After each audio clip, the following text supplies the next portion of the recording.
ሰላም ጤና ይስጥልን ተመልካቾቻችን ከአንከር ሚዲያ ዝግጅት ክፍል ያክብሮ ሰላምታችንን እናቀርባለን። ዜናዎችን ይዤ መጥቻለሁ። መሳይ መኮንን ነኝ።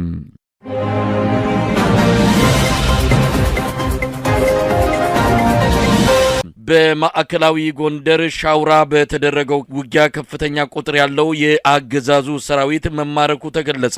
ከ120 በላይ የአብይ አህመድ የጥምር ሰራዊት አባላት በፋኖ ቁጥጥር ስር ገብተዋል። ከፍተኛ ወታደራዊ ኪሳራ አገዛዙ እንደገጠመው ነው ያገኘነው መረጃ የሚያመለክተው። በተለያዩ የአማራ ክልል አካባቢዎች አሁንም ውጊያዎች እየተካሄዱ ይገኛሉ። የአብይ አህመድ አገዛዝ ወደ ሰሜን ኢትዮጵያ ሰራዊቱን ማጓጓዙን አሁንም አጠናክሮ እንደቀጠለ ነው። ጦርነቱ አይቀሬ መሆኑ በብዙዎች ዘንድ እየተገለጸ ይገኛል። አብይ አህመድ በሐዋሳ ሐይቅ ላይ የልዩ ዘመቻ ወታደራዊ ትርኢት ባቀረበበት መድረክ ላይ እንደተናገረው ተወደደም ተጠላም የባህር በር ይኖረናል፣ የገነባነው ኢሊት ፎርስ ከሶማሊያ እስከ ምጽዋ ሽብርን የሚመክት ነው ሲል ገልጿል። በወቅታዊ የሀገራችን ሁኔታ ላይ መነሻ በማድረግ መረጃዎችን ከዘውትር ተሳታፊያችን ጋር በመሆን ወደ እናንተ እናደርሳለን። መስመር ላይ ይገኛል። የሻውራ ድሉን ጨምሮ ሌሎች የአውደ ውጊያ መረጃዎችን ያካፍለናል። በቀጥታ ወደሱ አልፋለሁ። አመሰግናለሁ መሳይ። እንግዲህ በአለፋ ወረዳ ዋና ከተማ ሻውራ ከ5 ቀን በፊት የመከላከያ ሰራዊቱ ለቆ ወደ ደርጊ ከተማ ሄዶ ነበረ። ከመከላከያ ሰራዊቱ አንድ ክፍለ ጦር በሻውራ ከተማ ለረጅም ጊዜ የቆየ ቢሆንም ነገር ግን ከበባ እንደሚፈጸምበትና በዛ አካባቢ የሚንቀሳቀሱ አድዋ፣ ኦሜድላና ካራማራ ክፍለ ጦሮች እንደተከበበና ሊመታ እንደሚችል ተነጥሎ እንደቀረ ከዋናው ማዘዣ ጣቢያ ከባህር ዳር የሚሆን ከጎንደር በጣም የራቀና የተነጠረ እና እገዛ ላይ ሊደርስለት እንደማይችል ስለተረዳ ወደ ጎንደር ጠጋ ማለት ፈለገና ወደ ደልጊ ከተማ ሸሽቶ ነበረ። ነገር ግን በጎጃም በኩል ደንገልበር በተባለ መስመር ወደ ሻውራ ከተማ ከአንድ ክፍለ ጦር 4 እጥፍ የሚያክል የአድማ ብተና ኃይል ከ3 ቀን በፊት በዛ ከተማ ገብቶ ነበረ። የፋኖ ኃይሎች ከተማዋን ከበው ለረጅም ጊዜ እናንተ አዳዲስ ስልጥኖች ናችሁ፣ ስለዚህ ከተማዋን ያለ ውጊያ አስረክቡን በማለት በሀገር ሽማግሌዎች በሃይማኖት አባቶች አስጠየቋቸው። እንቢ ያሉ። ስለዚህ በይሳው ካሳ 2ኛ ኮር ስር የሚገኙት የአድዋ ኦሜድላና ካራማራ ክፍለ ጦሮች እንዲሁም የአድዋ ክፍለ ጦር ሙሉ ኃይሉን በመጠቀም ውጊያ በመክፈት ከቀኑ 7 ሰዓት የጀመረ እስከ ምሽቱ 12 ሰዓት ተኩል ድረስ ጠንካራ ውጊያ ተደርጎ በርካታ የአድማ ብተና ኃይል ከተማዋ ላይ ወድቆ እንደሚታይና ከ120 በላይ የአድማ ብተና ኃይል እጅ እንደሰጡ ከ320 በላይ ክላሽንኮቭ በእጃቸው እንደገባና ለ5 ተከታታይ ሰዓታት በተደረገው ውጊያ በአሁኑ ሰዓት ከተማዋን በፋኖ ቁጥጥር ስር መግባቷንና በተደረገው ውጊያም 2 ድሽቃ፣ 2 ስናይፐር፣ 1 ብሬን እና በርካታ ሺህ ቁጥር ያለው የክላሽ፣ የድሽቃ፣ የሞርተርና የስናይፐር ተተኳሾችን በእጃቸው ማስገባታቸውንና በ4 አቅጣጫ ከበባ በመፈጸም ከተማዋን የአድማ ብተና ኃይሉ መውጫ ቀዳዳ ሲያጣ ብቻ በሽማግሌ ተጠይቆ እምቢ ብሏል። በሃይማኖት አባቶች ተጠይቆ እምቢ ብሏል። በአካባቢው ከፍተኛ ተቀባይነት ያላቸውን ሰዎች ልከው ጅስጡ ስለተባሉ አሻፈሬ በማለታቸው ውጊያ ከፍተው በ5 ተከታታይ ሰዓታት ያለማቋረጥ ውጊያ አድርገው አሁን በዚህ ሰዓት የሻውራ ከተማ በፋኖ ቁጥጥር ስር መግባቷን ለማወቅ ተችሏል። በርካታ አስክሬን በከተማዋ ላይ ወድቆ እንደሚገኝ እዛው አካባቢ ያለ የአንከር ሚዲያ መረጃ ምንጫችን አድርሶልናል። በሌላ ዜና በደቡብ ጎንደር ከ4 ቀን በፊት የአገዛዙ ጦር ደብረታቦር ከተማ ላይ ከፍተኛ ዝግጅት ካደረገ በኋላ ወደ ክምር ድንጋይና በኋላም ወደ ንፋስ መውጫ አድርጎ እስከ ጋሸና ያለውን መከላከያ ለቆት የነበረውን ዋና መስመር ለመቆጣጠር በጋሳይ በኩል አድርጎ ክምር ድንጋይ ከዛ ንፋስ መውጫ አድርጎ እስከ ጋሸና ድረስ ያለውን ለማጽዳት ከደብረ ታቦር ከተማ በርካታ ኃይሉን ይዞ የተጓዘ ቢሆንም የፋኖ ኃይሎች በተለይ ከትናንት ወዲያ ጀምሮ ስቦ መምታትና በቆረጣ በታትኖ መምታት በሚለው ስትራቴጂያቸው ክምር ድንጋይ ከመድረሱ በፊት ጋሳይ ከተማ ላይ ውጊያ ካደረጉ በኋላ 65 ተገሎ በርካታ ተማርኮበት ዙ 23 ሙሉ ተቃጥሎበት 2 ወታደራዊ ፓትሮል መኪናዎች ተመተው ተቃጥለውበት ከጋሳይ ከተማ ለቆ ወደ ደብረ ታቦር ከተማ መግባቱ ይታወሳል። አሁን ዛሬ ማምሻውን የደረሰን ዜና ከክምር ድንጋይ የጀመረው ውጊያ ጋሳይን አጠናቆ ዘባራ፣ አርሴማ፣ ሳሊ፣ ጎጎብ በሚባሉ የደብረታቦር ከተማ ዙሪያዎች ላይ የሜጀር ጄኔራል ውባንተ አባተ አንደኛ ኮር ጉና ክፍለ ጦር 5ቱን ብርጌዶች እና የኮሩ ተወርዋሪ ክፍለ ጦሮች የጎንደር ጠቅላይ ግዛት እዝ እንደዚሁ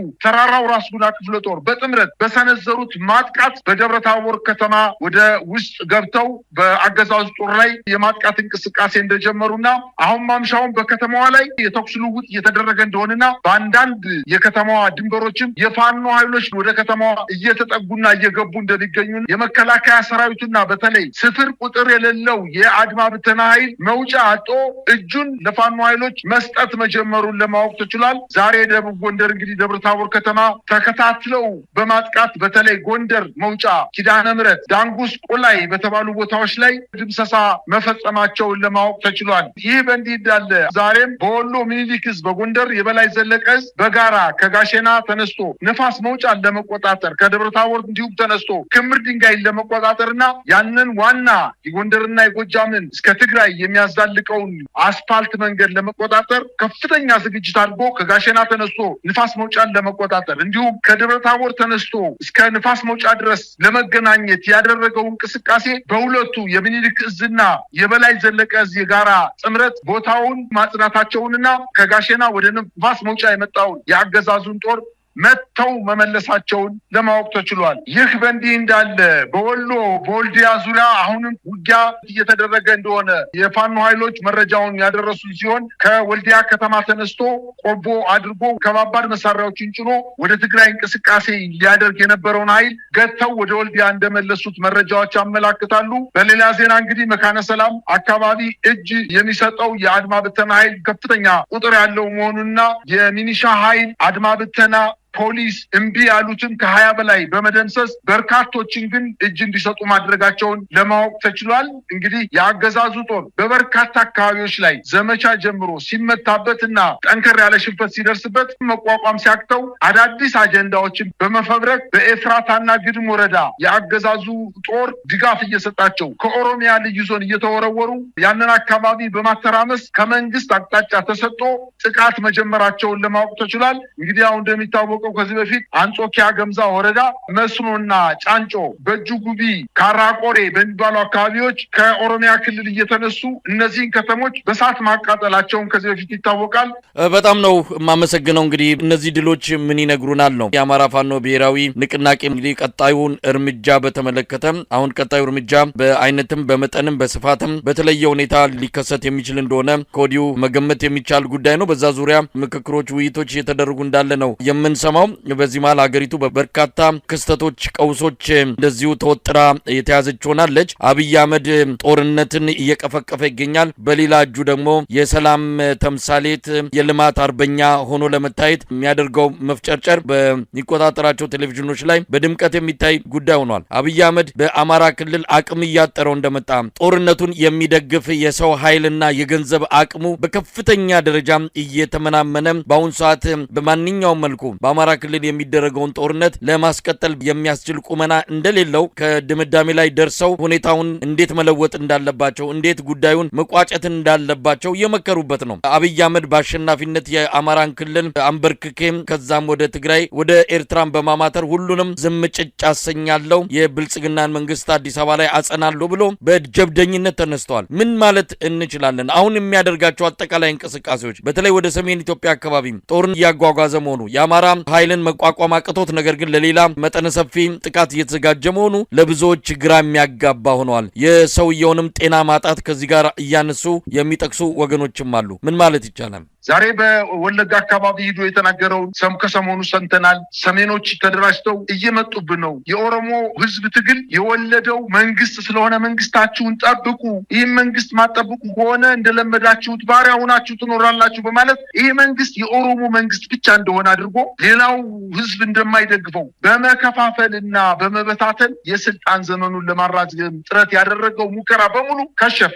አሁን የእውነተኛውን ካባ ለብሶ እኛ በምስራቅ አፍሪካ ተጽዕኖ መፍጠር የሚችል ኤሊት ፎርስ ወይንም ልዩ ኮማንዶ ኃይል እያስመረቅን ነው። ከእንግዲህ በኋላ በምድር አይደለም በባህር ላይ ተንቀሳቅሰን የምስራቅ አፍሪካ ሀገራትን ብቻ ሳይሆን ለአፍሪካ ሀገራትም የምንተርፍ የባህር ላይ ወንበዴዎችን የሽብር ኃይሎችን መደምሰስ የሚችል አቅም አለን። እንኳን ደስ አላችሁ የአፍሪካ ሀገራት። የሀገሪቱ ኢኮኖሚ ሙሉ በሙሉ በጦርነት ወድሞ ባለበት ሰዓት ይሄ መንግስት በህዝቦቹ ዘንድ ጽዩፍ የሆነ ስርዓት እንደሆነ እየታወቀ ነገር ግን እሱ ራሱን እየገመተ ያለው ብትጠሉኝም እናንተ ብታረክሙኝም ለምስራቅ አፍሪካ እየተዘጋጀው ነው፣ ለአፍሪካ መድኃኒት የሆነ ኃይል እያዘጋጀው ነው በማለት እንግዲህ ከምጽዋ እስከ ሶማሌ ጫፍ ድረስ ሽብርን የሚያስቀር ቴክኖሎጂን የታጠቀ ልዩ ኃይል አቋቁመናል። ስለዚህ የምስራቅ አፍሪካ ሀገራት ብሎም የአፍሪካ ሀገራት እንኳን ደስ ያላችሁ በማለት ለ7 ተከታታይ ዓመታት ሀገሪቱን በጦርነት አውድማ የወቃ ህዝቦቿን አርሰው እንዳይበሉ፣ ነግደው እንዳይኖሩ፣ ተምረው ለደረጃ እንዳይበቁ፣ ሀገርን እንዳይረከቡ ለማድረግ ሀገሪቱን ብትንትኗን አውጦ በሚገኝበት በዚህ ሰዓት ልክ ሀገሪቱ የተረጋጋች እንደሆነች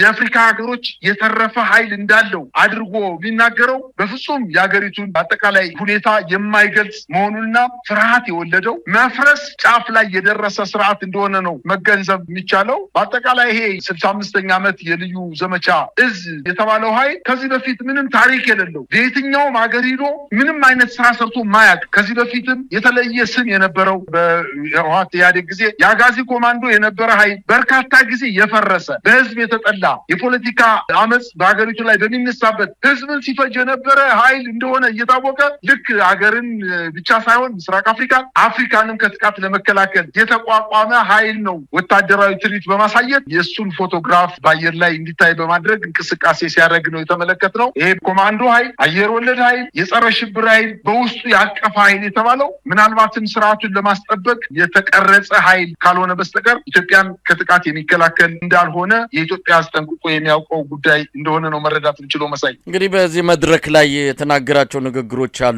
አብይ አህመድ ፉከራው፣ ሽለላው፣ በአጠቃላይ በንግግሮቹ የሚጠቀምባቸው ኃይለ ቃሎች ምናልባት ሀገሪቱ እየጦዘ ወደሚመጣው የጦርነት አውድ ውስጥ ልትገባ እንደምትችል የሚያመላክት ነው። አብይ አህመድ ተወደደም ተጠላም እንዲህ ተዘግተን አንቀርም የሚል ነገር በአዋሳ ስቴዲየም በመፈክር ደረጃ እንዲታይ አድርጓል። ከዛም ባሻገርም አሰብ ያለችበትን የኢትዮጵያ ካርታ በትርኢቱ እንዲታይም ተደርጓል። አሰብ ኢትዮጵያ የሚል መርከብ ያለበት ትልቅ የሰልፍ ትርኢትም በትዕይንቱ አድማቂዎችም እንዲታይ ተደርጓል።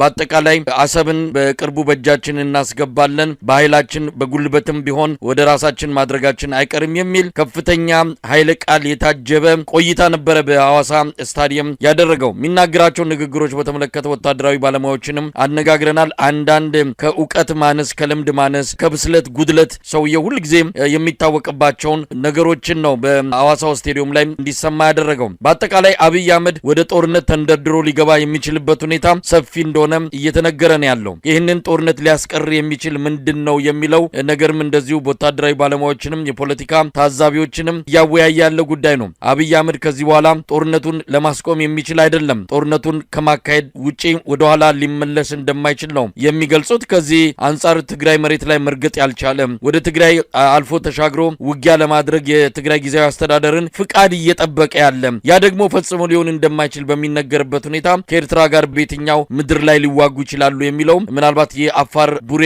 በኩል ወደ አሰብ አቅጣጫ ያለው መሬት ካልሆነ በስተቀር በትግራይ መሬት ላይ ሆኖ ከኤርትራ ጋር ለመዋጋት የሚችልበት እድል እንደሌለ ነው የሚነገረው። ትግራይ የኢትዮጵያ አካል ናት። ትግራይን እንኳን መቆጣጠርና በትግራይ ሰራዊቱን ማንቀሳቀስ ያልቻለው አብይ አህመድ ነው። ከሶማሊያ እስከ ምጽዋ የሚዘረጋ የጸረ ሽብር ተልዕኮ ማስፈጸም የሚችል ሰራዊት ገንብተናል እያለ ያለው ይሄ ኢሊት እያለ የሚመጻድቅበት ሰራዊት ሰሜን ሸዋ በቅርቡ በተደረገ ውጊያ በፋኖ ታጣቂዎች ከፍተኛ ኪሳራ የደረሰበት ነው። ባለፉት 8 ዓመታት አብይ አህመድ ያሸነፈው ጦርነት የለም። የትግራይም ከሆነ በትግራይ የተካሄደውን ጦርነት ያሸነፈው ምናልባትም በኤርትራና በፋኖች በአማራ ልዩ ኃይል ትብብር እንደሆነ ይታወቃል። በአንድ ጦርነት እስከ 6000 ሰራዊት የሚማረክበት በኢትዮጵያ ታሪክ ታይቶም ተሰምቶም በማይታወቅ መልኩ ሰራዊቱ እየፈረጠጠ እስከ ሰሜን ሸዋ የደረሰበት ክስተት ነው በአብይ አህመድ ዘመን የተስተናገደው። ያሸነፈው ጦርነት የለም። አብይ አህመድ እንዲህ አይነት አሳፋሪ ታሪክ ይዞ ነው እንግዲህ ለሌሎች ጦርነቶች እየተዘጋጀን ነው፣ እስከ ምጽዋ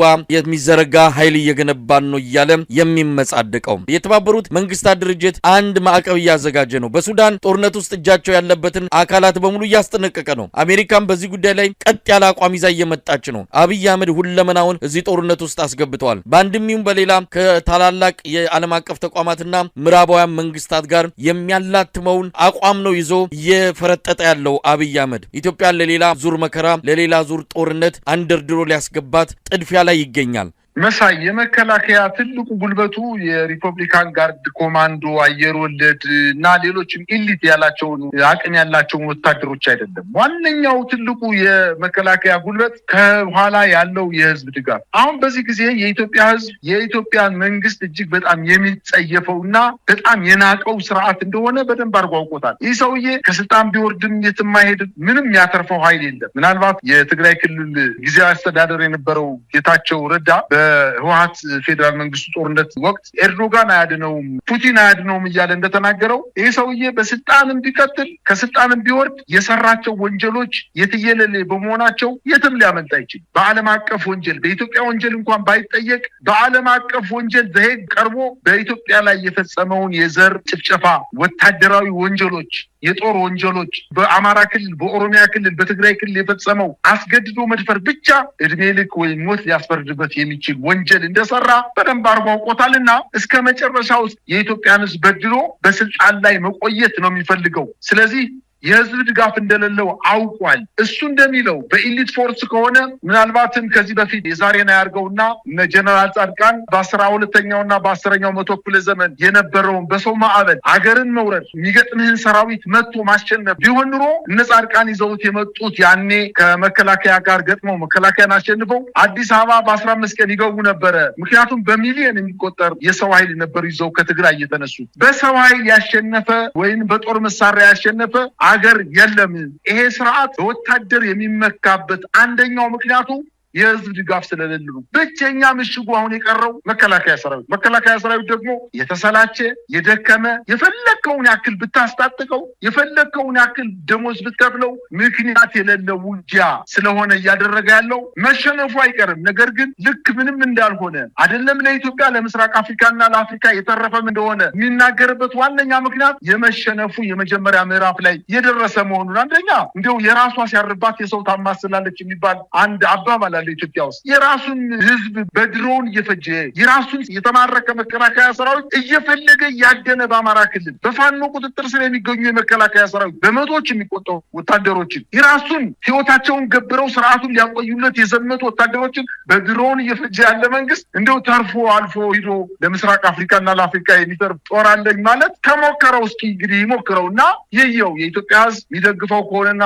በኋላ የምናየው ይሆናልና ቅርብ ናት እኮ ኤርትራ ለኢትዮጵያ በጣም ቅርብ ናት። ሰራዊቱም ወደዛ እየተጠጋ ነው ይጀምር ፉከራውና ቀረርቶውን ያቁምና ውጊያውን ይጀምርና የሚመጣበትን ጣጣ ያየዋል። ምናልባት እሱን የፈጥረው ጣጣ በኢትዮጵያ ህዝብ ዘንድ ራሱ ትልቅ መከራ ሊያመጣ የሚችል ጦርነት ውስጥ እየገባ እንደሆነ ነው የሚሰማኝ። ከዚህ በፊት ዱቄት አድርገናቸዋል። ከእንግዲህ በኋላ ህወሓት የሚነሳበት አቅም የለም። መቀሌን በሻሻ አድርገናታል ብሎ የተናገረው ስርዓት ምን ያክል ወዲያውኑ ወር ባልሞላ ጊዜ ውስጥ እንዴት አድርገው አሳደው በሁለተኛው ዙር የህወሓት ጦርነት አሳደው ወደ አማራ ክልል ተዘረግፎ እንደመጣ እናውቃለን። የመከላከያ ሰራዊት እናፍርበታለን። ሁሉ ጊዜ ምክንያት አልባ ጦርነት እየገባ እያለቀ ያለ ሰራዊት፣ እርሾ የሌለው ሰራዊት፣ ነባር አዋጊው ያለቀበት ሰራዊት፣ ምንም ውለታ የማያውቅ መንግስት ላይ እያገለገለ ያለ ሰራዊት፣ በሰራዊቱ ላይ እየተነገደ ያለ ሰራዊት ከልባቸው ይዋጉልኛል ብሎ አስቦ ከሆነ ይጀምረውና ከዛ በኋላ ያየዋል ነው ማለት የምንችለው። መሳይ ትግራይ ክልል ውስጥ እንግዲህ ልመና ቀረሽ ንግግር ነው እየተናገረ ያለው። መጀመሪያ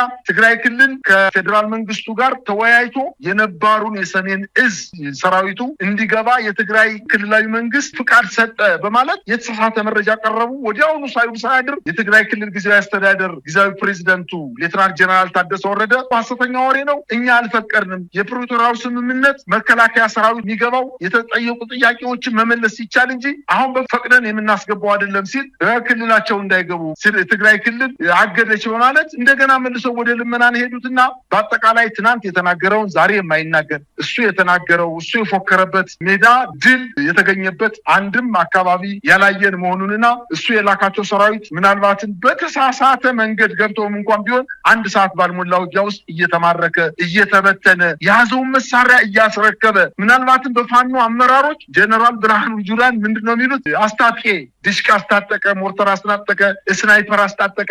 አብይ ግን ጥቁር ክላሽ መከላከያ ብቻ ይዞ የነበረ ሲል የነበረው ዛሬ ዲሽቃና ሞርተርን ዙ23ንና ምናልባት ፒፒ ታንክን የፋኖ ኃይሎች የታጠቁት ገዝተው ወይም ከጎረቤት ሀገር አምጠው ሳይሆን ከመከላከያ ኃይሉ እየነጠቁ ሰራዊቱን እያፈረሱት እንደሚገኙና ምናልባትም በዚህ አጭር ቀናት ውስጥ ዛሬ ተጀምሯል ደብረታቦር ድግመኛ ወደ ከተማው እየገቡ ነው። በበርካታ የደቡብና የማዕከላዊ ጎንደር እንዲሁም የምዕራብ ወሎ አካባቢዎች ላይ የፋኖ ኃይሎች ጭንቀት የፈጠሩበት እና መከላከያው መውጫ አጥቶ እጁ የሚሰጥበት ጊዜ ላይ እንደተደረሰ ስላወቀ ፍርሃት የወለደው ንግግር አካባቢው እየሄደ በሰሜን አካባቢ ጉልበት በሚጨምርበት ሰዓት ወደ ደቡብ አካባቢ ይመጣል፣ ወደ ደቡብ ምዕራብ አካባቢ ይሄዳል፣ ወደ ኦሮሚያ አካባቢ ሄዶ እናንተ የኔ ወገኖች ናችሁና እነዛኞቹ እናንተ ያልሆኑ ወገኖች ወደ ኢትዮጵያ ማዕከል እየመጡ ስለሆነ እኔን አግዙኝ በማለት እርስ በርሱ ብሔርና ብሔር እንዲጋጭ ለማድረግ ከፍተኛ ጥረት እያደረገ ስለሆነ የኢትዮጵያ ሕዝብ አንድ ሆኖ ይህን ስርዓት መታገል እንዳለበት ነው እንደው ለመንገድ የማሳሰብ የምፈልገው መሳይ።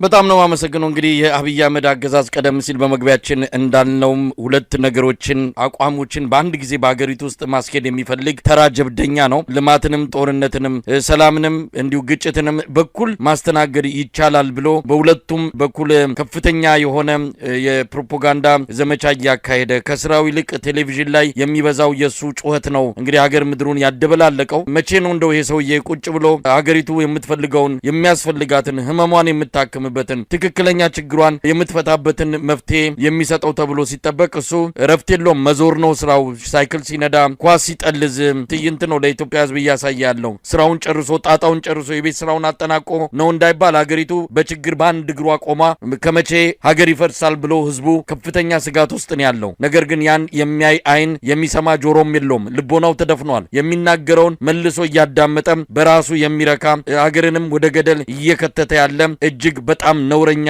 ግለሰብ መሆኑን የኢትዮጵያ ህዝብ በደንብ ተረድቶታል። ምናልባት ይሄ ዘመን አብቅቶ ይህንን ታሪክ ወደፊት የምናወራበትና የምንማርበት ሆኖ እንደሚመጣ ተስፋ እናደርጋለን።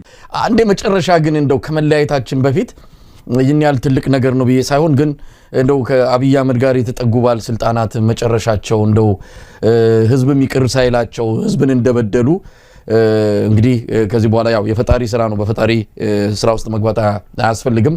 ነገር ግን የምንሰማቸው ነገሮች ስላሉ ነው። አሁን የፌዴሬሽን ምክር ቤት አፈ ጉባኤ አቶ አገኘሁ ተሻገር ጉዳይ ነው።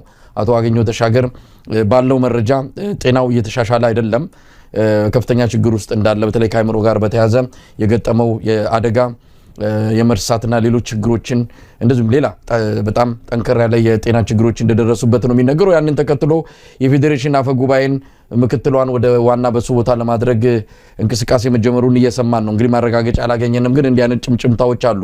ስለዚህ አገኘሁ ተሻገር ጤናው እንዳልተሻሻለና የበለጠ አደጋ ውስጥ እየገባ መሆኑን የሚያሳየው በሱ ቦታ ሰው እየተፈለገ ወይም ደግሞ ምክትሏ የሱን ቦታ እንድትይዝ ሊደረግ መሆኑን የሰማነው ነው። ይሄ ሊቀየር ይችላል አናቅም። ነገሮች ተቀይረው ደግሞ አገኘሁ ተሻገር እያነከሰም ቢሆን ለፖለቲካ ወይም ደግሞ ይሄንን ወሬ ለማጥፋት ተብሎ ዝም ብሎ ምንም የማያቀን ሰው በምንም ነገር የደነዘዘን ሰው ቦታ አምጥቶ ሊያስቀምጡት ይችላል። ዋናው ነገር እውነተኛው መረጃ ግን ጤናው በከፍተኛ ሁኔታ ችግር ውስጥ እንዳለ ምናልባትም በሌላም ነገር ከሆነም ልንሰማ የምንችለው ነገር ይኖራል። ግን እንደው እዚህ ጋር እንደው ትንግርቱ እንደነዚህ አይነት ሰዎች ህዝባቸውን አስፈጅተው ህዝባቸውን እንደ ምንድነው አንገቱን ለአራጅ ሰጥተው አብረው ደንሰው መጨረሻቸው በእንደዚህ አይነት ሁኔታ ሲጠናቀቅ ከዚህ የማይማሩ ደግሞ ሌሎች አሉ። አሁንም ከአብይ አህመድ ጎን የተሰለፉ ለዚህ ሰውዬ ምርኩዝ የሆኑ ለዚህ ሰውዬ ምንጣፍ ሆነው ህዝባቸውን ለከፍተኛ እልቂት እየዳረጉ ያሉ የአማራን ስም ይዘው አማራን እያስፈጁ ያሉ ሰዎች በአርቲስቱ ሜድ በሌሎች ነገሮችም በተለያዩ የሙያ ዘርፎች ውስጥ ያሉ የአማራ ተወላጆች እንግዲህ ከአገኘሁ ተሻገር መማር ካለባቸው አሁን ነው መማር ያለባቸው። በጣም ጊዜው እየረፈደ ነው። አሁንም በእርግጥ ይጠበቃሉ። አሁን ላይም የሚወስዱት እርምጃ በተወሰነጃ የዚህን ሰው የእድሜ ለማሳጠር ይጠቅማል። ግን እነዚህ ሰዎች አሁንም አንቀላፍተዋል። አብረን ከአብይ ጋር መቃብራችን አንድ ይሁን ያሉ ነው የሚመስለው። ለማንኛውም አገኘሁ ተሻገር ላይ የደረሰውን እንግዲህ ዝርዝሩን ትክክለኛውን መረጃ ስናገኝ ይፋ እናደርጋለን። አገዛዙ ደብቆታል። መደበቅ የሌለበትን የደበቀው ይሄ ሰውዬ የት አለ? የት ገባ? እሱን የበላው ጅብ አይጮህም። ለማንኛውም በዚህ ዙሪያ ላይ ባለስልጣናትም ሆነ ሌሎች አካላት ውሳኔ ይወስኑ ዘንድ አሁን እድል ከበራፋቸው ትገኛለች። ይሄን ካልወሰኑ መጨረሻቸው በጣም አጉል እንደሚሆን ግን ምንም ጥርጥር የለውም። ስላገኘው ያን ያህል ሬሌቫንት ነው ብዬ አላስብም። ስለሱ ማውራት እውነት ለመናገር የአማራ ህዝብ እነዚህን አይነት ሰዎች እንደዚህ አይነት ፈረሶችን ነው ሲታገል የኖረው። አሁንም ለህግና ለፍትህ መቅረብ አለባቸው ብሎ ከሚያስባቸው ሰዎች እንድናገኘው አይነት ሰዎች ናቸው። ምክንያቱም ከዚህ አገዛዝ ጋር ሆነው የራሳቸው ህዝብ ላይ እንግዲህ የራሳቸው አማራው የራሳቸው ህዝብ ነው ብለን ካሰብን በእርግጥ እነሱ አማሮች አይሉም በነገራችን ላይ ግን ደግሞ ይሄ ጦርነት ሲታወጅ በዚህ ህዝብ ላይ ይሄንን ጦርነት እያሳለጡ ያሉ ልክ በኮሎኒያል ጊዜ ከኮሎኒያሊስቶች ጋር ይተባበሩ እንደነበሩ አይነት ኃይሎች ዛሬ ላይም ይሄንን ህዝብ በማስወጋት ረገድ የግንባር ቀደም ሆነው ህዝብ እያስፈጁ ያሉ ናቸው። እነዚህ እንግዲህ ለፍትህና ለፍርድ የምንፈልጋቸው ናቸው። የአማራን ህዝብ እድሜ ልካቸውን የሚፋረዳቸው ሰዎች ናቸው። እነዚህ ሰዎች የመዳን እድል የላቸውም። እንዳልከው ኦርፋን ናቸው። ኦርፋን ከሆኑ ደግሞ አገዛዙ ከማህበረሰባዊ እድል ነበራቸው ነው ህብረተሰባዊ ቤዝ ነበራቸው። ህብረተሰቡን ይዘው መታገል ይችሉ ነበር። ግን ከህዝቡ ጋር የቆሙት ሰዎች በምን አይነት ሁኔታ ውስጥ በእስር ቤት መከራቸውን እና ዋጋ እየከፈሉ እንዳሉ ታውቃለህ። እነዚህ ግን ከአገዛዙ ጋር መቆምን የመረጡ ናቸው። መጨረሻቸው ምን ሊሆን ይችላል? አገዛዙ በነገራችን ላይ እነዚህን ሰዎች ይዞ መቀጠሉ አዋጭ አይደለም። ለአገዛዙ አያዋጣው። ምን ይሰሩለታል? ወሬ ሊያቀብሉ ይችላሉ ብሎ እንደውም ይጠረጥራል። ኦኬ፣ ምክንያቱም ለአገዛዙ እነዚህ ሰዎች ጠላት ናቸው። ታዬ ነገረን ታስታውሳለህ? ቹቹ አለባቸው ጋር ደወልኳል። ቹቹ የዛኔ የአማራ ክልል የብልጽግና ምናምን ኃላፊ ነው። የብልጽግና ሳይሆን ያኔ አዴፓ የሚባለው ድርጅት ነበር የነበረውና አብይ አህመድ ከጠላቶቻችን ጋር እንዴት ትደዋወላለህ አለኛል። እንዴ ወንድሞቻችን ናቸው አልተባለም እንዴ? እንዴት ጠላቶቻችን? በቃ የአማራ ልሂቃን ሁሉ ጠላቶቻችን ናቸው ማወቅ አለብን። ስለዚህ ከነሱ ጋር መገናኘት የለብንም አለኝ ይላል ታዬ። እነዚህ ሰዎች ኤልሚ ቦፋ ቦፉማ ተብለዋል። የእባብ ልጆች እባብ ናቸው ተብለው በጠላትነት የሚፈረጁ በአገዛዙ አይን የሚታዩበት መንገድ የተለየ ነው። በጠላትነት የተፈረጁ ናቸው። ህብረተሰቡ ደግሞ የአማራ ህዝብ ላይ ለሚደርሰው እልቂት ሁሉ ተጠያቂ ናቸው፣ ኃላፊነት አለባቸው ብሎ የሚፈልጋቸው በፍትህ መቅረብ አለባቸው፣ ለፍርድ መቅረብ አለባቸው የሚላቸው ግለሰቦች ናቸው። አገዛዙ በየትኛውም አይነት መንገድ ኦኬ ቢያስጠጋቸውና ቢያስጠልላቸው አንዳንዴ በርደን ይሆኑበታል። እነዚህ ማህበራዊ ቅቡልነት የላቸው፣ ሄደው ህዝቡን ሊያሳምኑ አይችሉም። እዚህም ቢሆኑ ምናልባት መረጃ ሊያቀብሉ ይችላሉ። ስለዚህ እነዚህ ሰዎች አንድ በአንድ ለቃቅሞ ማስወገድ እንጂ ምን ልታረጋቸው ትችላል? በቃ ዲሳር ላይክ እንዳልኩ የአሜባን ያህል እንኳን ክብር የሚሰጣቸው አይደሉም። መጨረሻቸውን ፕሪዲክት ልታረጋው ትችላለህ። ባለ ፖለቲካል ሬሌቫንስ እኮ ነው የምትቀጥለው። የፖለቲካ ሰርክል ውስጥ ለአብይ አህመድ ጥቅም ማትሰጥ ከሆነ ለምሳሌ አሁን ትግራይ ላይ ለሚጀምረው ጦርነት ጥቅም ይሰጡኛል ያላቸውን ሰዎች አስቀድሞ መልምሏል። ወደ ራሱ ለማስጠጋት ጥረት ሲያደርግ ተመልክታል።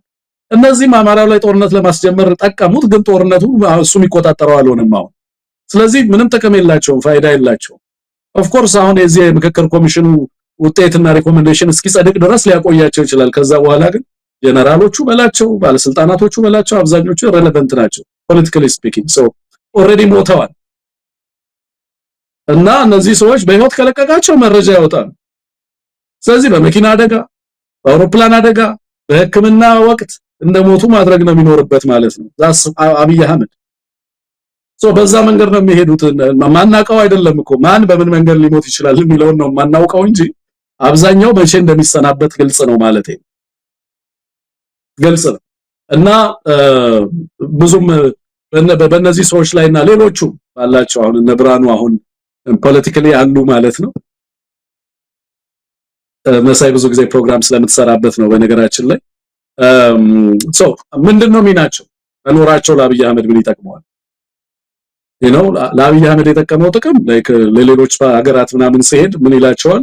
መልቲ ፓርቲ ሲስተም እኮ ነው የምንከተለው፣ እሱ ከኢዜማ ምናምን ይሄኛው ምናምን ይላቸዋል። ልክ የሆነ ሙክት ከበጎች መሃል አውጥተህ የሰባ ሙክት እንደምታሳየው ሳምፕል አድርጎ ያሳያል።